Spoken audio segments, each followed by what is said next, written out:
नमस्कार, मैं आपका बहुत बहुत स्वागत करता हूं अपने चैनल पे। तो जैसे कि ये श्रृंखला चल रही है कि नवरात्रि के व्रत को क्या आप चढ़ाएं और क्या पुष्प चढ़ाएं जिससे माँ की विशेष कृपा प्राप्त हो, साथ ही साथ किन राशियों से इन माँ की विशेष संबंध है या कहें तो माँ की विशेष अनुकंपा किन राशियों पर है, इसको हम लोग जानते हुए आगे चीजों को हम लोग और इन तथ्यों पर विशेष विवेचना करेंगे। तो जैसा कि पंचम दिनम पंचम पूजनम माँ स्कंद माता पूजनम, अर्थात पांचवें दिन माँ स्कंद माता की विशेष रूप से पूजा होती है। माँ के पंचम रूप माँ स्कंद माता, माँ कार्तिकेय जीव की माता के रूप में माँ की पूजा होती है। अर्थात कार्तिकेय जी की माता जब माँ बनी तब उन्हें स्कंद माता के रूप में पूजा गया। तो इसी प्रकार जैसा कि माँ का स्वरूप है, माँ विशेष रूप से संतान से रिलेटेड चीजों पर अधिपत्य रखती है। इसीलिए यदि किसी के जीवन में संतान रूपी कोई भी समस्या चल रही हो, अर्थात संतान होने में बाधा हो रही हो या संतान उत्पत्ति में बाधा हो रही हो या संतान किसी कारण से कष्ट में हो या संतान होने के बाद संतान किसी गलत राह में चली गई हो या संतान से पीड़ा हो रही हो या संतान को किसी भी तरह से संतान से रिलेटेड कोई भी समस्या हो, तो उस व्यक्ति को विशेष रूप से माँ स्कंद माता की पूजा करनी चाहिए।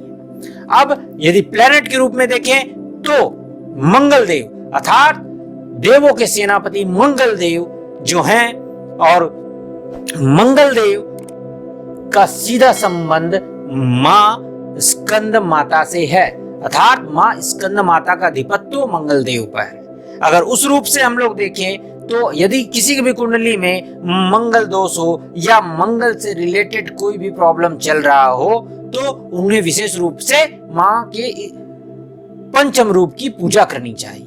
यदि आपको अपनी कुंडली का ज्ञान ना हो, कम से कम राशि और लग्न का ज्ञान हो, तो वृश्चिक राशि और मेष राशि, अर्थात मेष राशि और वृश्चिक राशि या मेष लग्न और वृश्चिक लग्न के जातकों को यदि कोई चीज का ज्ञान भी ना हो, इतना ज्ञान हो कि उनका लग्न या राशि क्या है, तो इन राशि के जातकों को और इन लग्न के जातकों को माँ की विशेष रूप से इस दिन पूजा करनी चाहिए, व्रत रखना चाहिए, यथाशक्ति यथासंभव पूजन करना चाहिए।